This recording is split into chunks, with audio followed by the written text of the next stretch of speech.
Pour coter un cylindre, il faut y poser deux cotes. La première, c'est son diamètre, donc je clique sur son contour, je pose ma cote.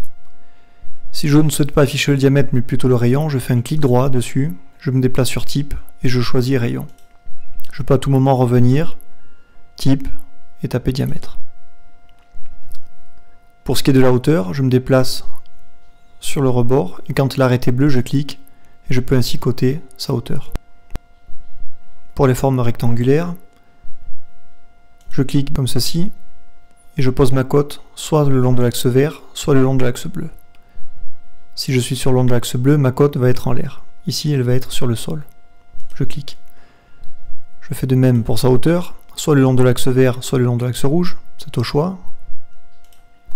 Et ensuite, la longueur, idem, soit le long de l'axe rouge, soit le long de l'axe bleu. Je vais me mettre ici sur l'axe rouge.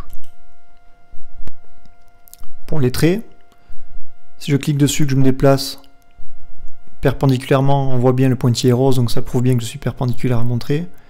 Je cote la longueur de ce point à ce point-là. Si je clique dessus et que je me déplace le long de l'axe vert, ou de l'autre côté,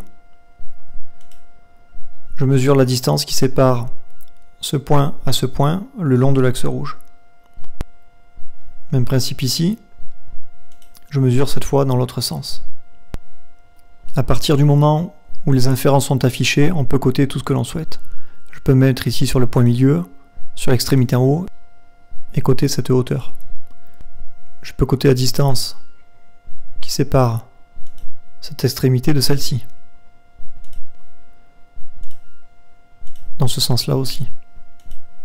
Si je clique à un endroit pour commencer une cote, et que je m'aperçois que je ne voulais pas la coter, ce n'est pas grave, j'appuie sur échappe.